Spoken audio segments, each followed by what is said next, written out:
Point de vue du citoyen, votre mission, madame, messieurs, bienvenue, vous qui nous regardez de partout. Je rappelle que nous sommes à Kinshasa, capitale bien sûr de la République démocratique du Congo. Pour ce faire, aujourd'hui, j'aurai encore un réel plaisir de recevoir un fils du pays également.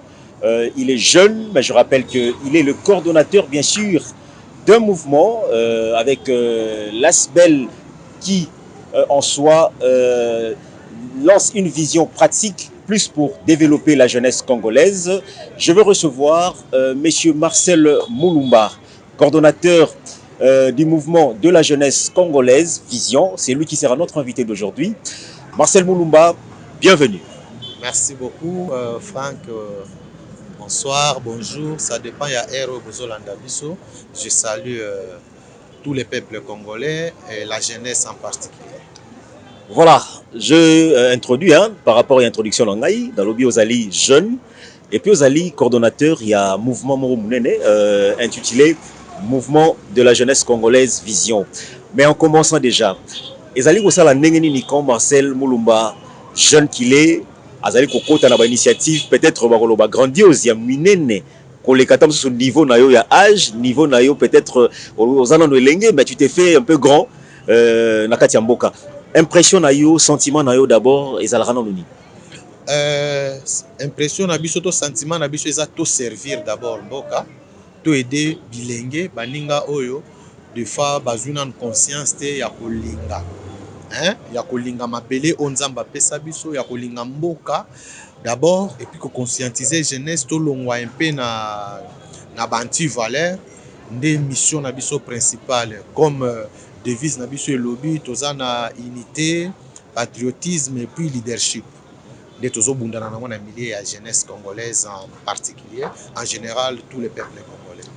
Alors, tout le mouvement oyo zali ko coordonner parce qu'on aura quand même 3 ou 4 points. On va brosser là-dessus. Les lots nini, va retenir nini sur création. Il y a un mouvement de la jeunesse congolaise Vision. Est-ce nous avons toujours le même théorie autrement là-bas mouvement Missous ya Bilingue parce que vous allez payer l'ambo cannabiso ou bien particularité Zali de votre côté? Particularité Zali, mais nous allons aussi entrer dans Oyo Salema déjà et toi amener quelque chose de plus par rapport à l'expérience au bisoto vivre na terrain. En tant que jeune, en tant qu'acteur social.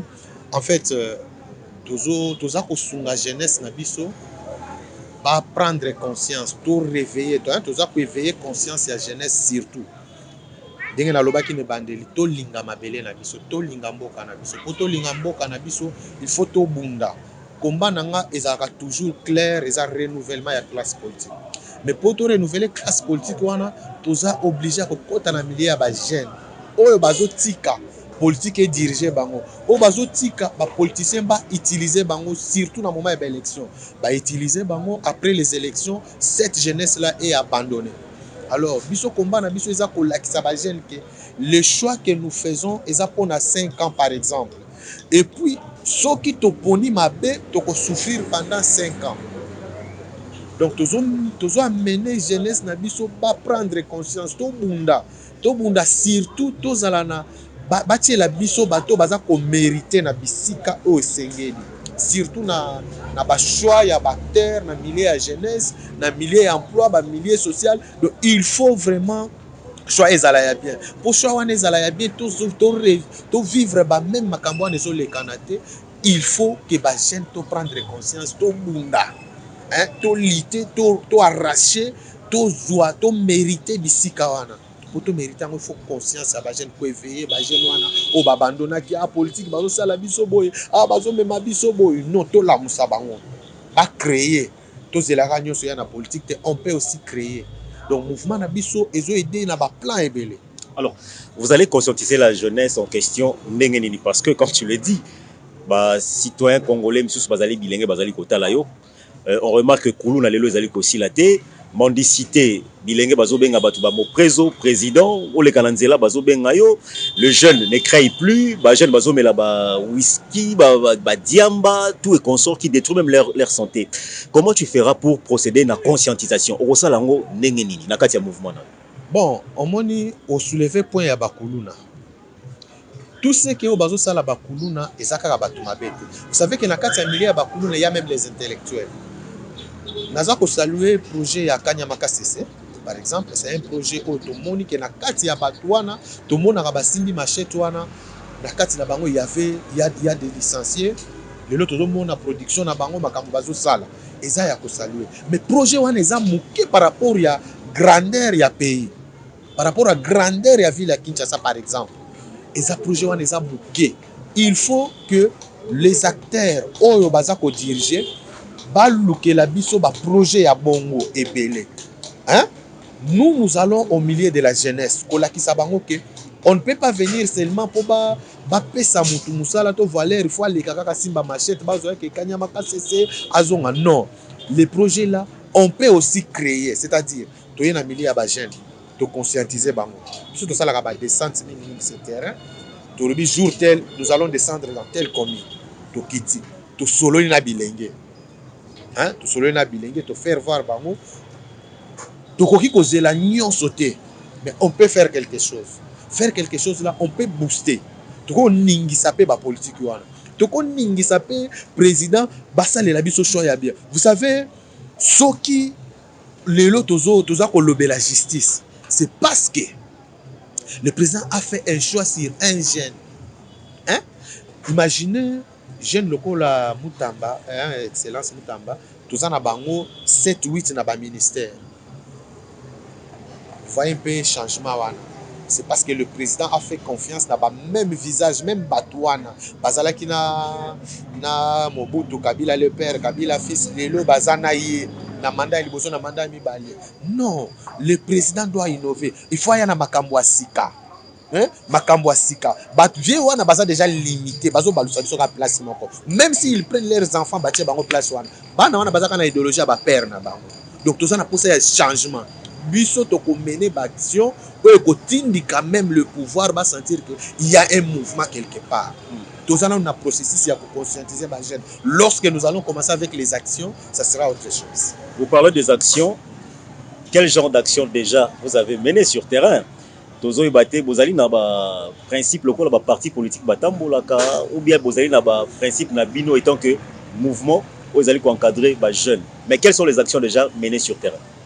Biso toza mouvement. Na kati ya mouvement na biso mutu nyonso akouta na parti na ye. Hein? Toza obligé te na milieu na biso toza na bato bauti na opposition, toza na bato à pouvoir, hein? Bato bauti na société civile, mais il suffit seulement jeune à croire na vision toza na. Oza la vivre. Toza accueillir yo. Ba action sur terrain zebele. Tant to lobi que tozo kita na milieu ya ba jeune. Hein? Tozo viens ngai pona sala boy fo boy. Tozo créer déjà, vous voyez ebele totindi bango bazo yekola kokumba par exemple les mituka. Alongwa esprit wana ya lala ka pongi avana nanda kwa zela ba lipeya eko ya na likolo série ya man eseleki. Tozo mener ba jeune bongo. Après tant tozo za jeune ya bongo to encadrer apprendre métier après to yebisi moni mboka o. Tozaka na mabele moko nzamba pesa biso za Congo. Il faut to linga yango. Pour to linga Congo, toza na posa changement. Mbala sima moto soutena ka tel wana ana vision pona yote. Tala lelo akei banda kenda eska azonga te. Déjà toujours la moussa. Hein? To bandaka na vision ya liboso ya bilongi ya sika, parlement ya sika, hein? Bato ya sika. Et bon to soutenir moi na mboka fati. Mais pour te soutenir il faut effectivement changement wana salema na place politique. Parce que la jeunesse, ba politicien bazo utiliser kaka ba jeune. Kaka jeunesse. Et après ko koma place bazo abandonner ba jeune wana. Alors biso tozo ya na combat ya ko lamusa conscience ya ba jeune wana. Afin que ba yeba importance na bango na kati ya société. Marcel Mulumba, est-ce que c'est pas par hasard que au sali mouvement Oyo, mais c'est comme si na batoile mosusu bazali ko lobelango, ozali ko envisager de créer un jour un parti politique. Toloba que ezali déjà début il y a parti à Sika Oyo au Botswana en 2028 si c'est le cas. Pour le moment, toujours penser na parti politique te. Déjà na kati ya vision na biso te. Toza asbel, toza ko évoluer na ba plan ebele. Donc si il arrivait qu'un jour tu évoluer na kati ya politique, ça peut m'abêter. eza mabe te. Mais pour l'instant toza na kati ya mouvement ya éveil ya conscience ya ba jeune. Voilà. Alors on peut parler un peu na oyo ozali komona par rapport à la gestion ya ba kambi ya mboka na biso. Étant que président, coordonnateur, il y a mouvement de la jeunesse congolaise Vision, qu'est-ce que vous critiquez? On commencera par poser d'abord la question, Oya Malamouté, Oyo Bao Bazali Kokambamboka, Ozali Kotala na point boye, Ezali Kotambolate, Biso, mouvement na Biso, Toria pour apporter pierre d'édifice, Lolenge Boye. Qu'est-ce que tu peux critiquer par rapport à la gestion de certains de nos dirigeants au Bazali Kokumbela Makamuna Tiambo? Oyebi toza na mboka na biso toza na chance ya kozala na président oyo aza na bolingo ya mboka.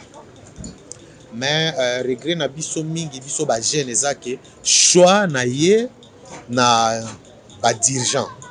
Hein? Azozongisa biso kaka na bato moko wana oyo bayibaki, bato moko wana oyo badetournaki, bato moko wana oyo basalaka. Donc bato wana bazo yela biso eloko asika te. Hein? Donc terre oyo azozwa travailler na bango bayeli biso eloko asika te ezaka biloko bazalaka nango wana ba ministre wana azozongisa wana bayekaka na makambo bazalaka nango. Choix na ye côté wana nde biso ba jeune toza d'accord te côté wana na ba choix ya ba terre oyo bazo travailler na ye na ba structure na ba ministère na ba institution choix wana eza bien te. Na bitumba nyonso tobundaki na 2023 on devait avoir même 80% de la jeunesse dans la gestion du ministère. Malheureusement, il n'y a que 2%. Dans la jeune. Il n'y a que 2%. Et 2%, on a besoin de se démarquer. Oui, mais il y a un premier ministre. Et ça, c'est un peu dirigé. Gouvernement soumis, non? Oh. Mais déjà, dans le bac, que poids, charge, si mère, et ça, ma casse. Dans le bac, déjà. Vous voyez que hein, na ba ministère to aka na 2 ministres ou 3 au bazo travailler correctement et bangonde ba obima lokwa bangonde bazo diriger gouvernement. Est-ce que le chef de l'État vous pouviez demander que Soki Lelo Essengi a changé premier ministre Lelo, ça sera votre souhait ou encore votre satisfaction Soki Lelo qui Moronzambo alobi bon Mama Soumi nous a au sali te remercier yo mais to zui moto mususu to tia en place pour le bon fonctionnement il y a gestion en Mboka. Est-ce que Marcel Moulouma sera satisfait sur ces points?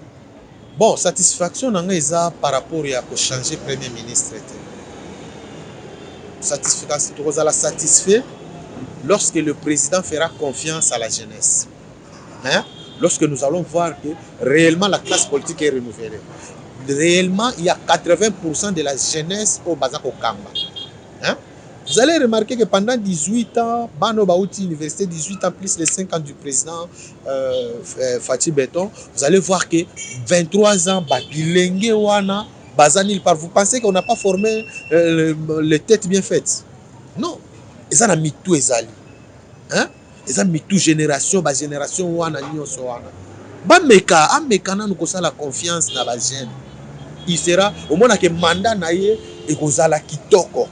Parce que tant que bakoya jeune nous savoir na vision parce que neto vanda ka boy jeune nous vanda ka lobi nga so na zubo na osala boy tozo boya ne bato ba mesala na bango na maboko milai et ameka un peu ko renouveler acha bilongi ya sika ba jeune ya sika bazo na ba penser ya sika et ko sala bien makasi satisfait na point wana. Mais lorsque le président a kozongi c'est la biso ka ba même personne wana ba même personne wana tozo baluka place moko. Nous n'avons pas besoin de ça. Ok. Alors, on va chuter parce qu'on prend les derniers points. Joseph Kabila, lors de son règne en qualité de président de la République, alors on dit que et là on a changé mentalité à homme congolais. Alors les lots allaient comme on a dépravation à mœurs les lots, surtout bilingue. Vous allez comme on a que ba insanité, ils allaient que ton ami n'est pas bilingue, mentalité, ils allaient penza malongate.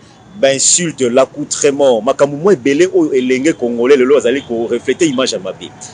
Est-ce aujourd'hui aussi tous on na kanayo et vous avez un plus grand regret ce qui lobby je reviendrai vers vous j'espère bien dans 5 ans 6 ans na ozongela pour la tunayo Marcel Moulumba et loko okokaki ko captiver te ko redresser mentalité ya jeunesse congolaise ya mboka na biso.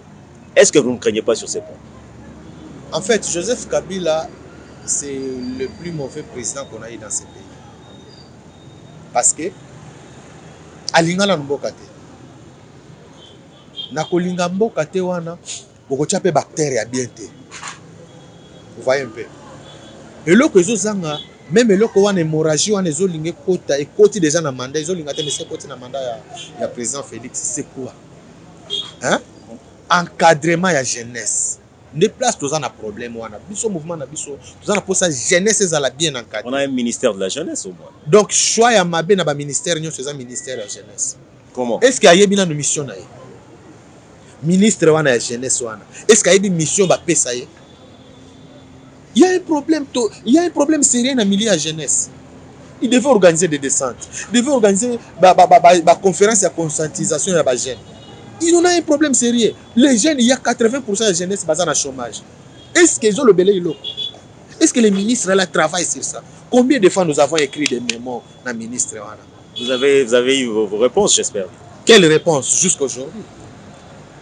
Donc, tout ça, pour ça, bactéries solo, choix wana surtout dans le milieu de la jeunesse. Ministère de quoi il y a social, ministère de quoi il y a jeunesse. Hein? Il faut bâtir la biso bateau, balingaka bateau. Bateau balingi bilenge. Et comme ça, la jeunesse se sentir. Allez, au moins, nous toujours vivre les lots dans le milieu de la jeune, bitumba, kuluna, tout ça. Manque d'encadrement. Il y a jeunesse. Talaka on appelle ça exemple le début émission, il y a encadrement, il y a mibatu muke au encadré na kanyamaka cc. Vous voyez les résultats. Et ceux qui basala qui ont sikoyo na ba milliers presque nyonso ba créer biloko bongo ebele. Manque d'encadrement. Le président, nous espérons que remaniement Rosalema, le président Rosala choix ya bien, il y a ba ministre ya solo o ba kolinga peuple, o ba Rosala qui va sauver mandat. Voilà, parce qu'on va finir sur ce point. Marcel Mulumba garantit aux Congolais que dans 5 ans, dans 10 ans, on va changer jeunesse congolaise, tout le monde a éclat, et tout le monde a réellement fait palpable sur les terrains. Parce que moi, je reviendrai encore vers vous. Image, on va garder où ils allaient point de vue d'un citoyen qui est en train de donner ses avis, Marcel Mulumba. J'espère que vous garantissez les Congolais sur ces points. Nous travaillons avec ce que nous avons. Parce que descendre tout, ils ont un moyen. Vous voyez un peu. Avec ce qu'on a, on peut faire ce qu'on peut faire. Mais nous espérons aussi avoir un ministre qui a l'écoute Nabiso, afin que tu apportes des propositions et que tu émerger dans le milieu de la jeunesse. Nous pensons aussi que tant que tu as une proposition, tu as un ministère qui a l'écoute de la jeune. Ce n'est pas seulement à la tour Yambongo, quand il y a des solos Yambongo, élection, il y a Conseil national de la jeunesse, non. Conseil national de la jeunesse, ce n'est pas ça le problème. Le problème, c'est conscientiser les jeunes. Hein? On ne peut pas être, un ministre ne doit pas être autour seulement, il y a place Mbongo, solo Mbongo, Ezali. Non. Descends sur le terrain, parle, échanger avec la jeunesse. Vous allez apporter quelque chose. Bisso n'a pas na biso tozo sala ou toko sala. Nous apportons un plus, nous conscientisons la jeunesse avec le maigre moyen qu'on a. Donc c'est-à-dire, couche toko atteindre, tu atteindre. O toko atteindre te toko bundakaka. Toko bundakaka tango kozonga, okokuta un plus de sous. Voilà, tozo sukisa. Aux quitté na députation au te koleka awa. Mais Wakuisa qui oloba qui s'est ninde mutu à contourner qui jeu. Également aussi vous avez cité même monsieur Kadima d'être à la manœuvre de votre échec. Alors cette fois-ci j'espère que tu as des adeptes parce que aux un mouvement ezali national bilingue bazali à Congo Mobimba. Est-ce que ya Toroyo Kalisu mwana mboka Marcel Mulumba a émettre ba point de vue pour la kolobake ceux qui n'azuli sous-souté à mbala oyo ezali kaka senine mutazali ko sala bongo mais par contre tu auras des adeptes qui vont vraiment te voter massivement. Qu'est-ce qu'on peut retenir sur ça? On va finir sur ce point. Parlant sur les élections, les pages tournées, oui. Mais je vais soulever quelque chose. Élection fait à la crédible. Hein? Et puis tant que bazotia mutu na tête institution locale la CENI, il faut mutu wana za na capacité wana ya ko travailler. Élection ya kadimeze élection ya mabe to sala na mboka oyo. Ya mabe makasi au désordre des ala qui au résultat to yoko zongo après une semaine après 2 semaines. Vous voyez un peu. Donc tricherie ezaki makasi. Car cela ne tient tout au tournage. Nous travaillons sur ça.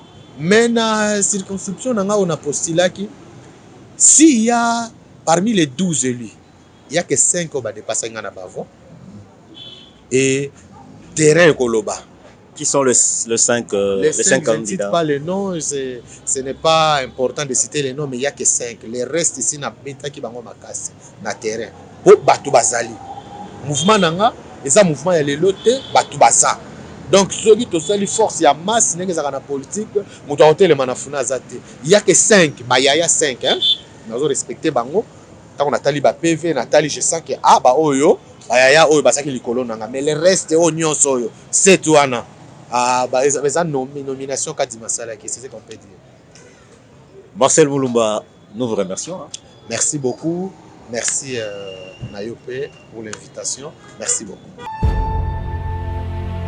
Vous êtes le bienvenu de pouvoir venir nous rencontrer ici pour parler, discuter sur des faits qui sont plus concrets, également aussi des histoires qui vont nous amener à faire développer notre très cher beau pays. Je vous retrouve très prochainement avec le même plaisir et d'autres invités.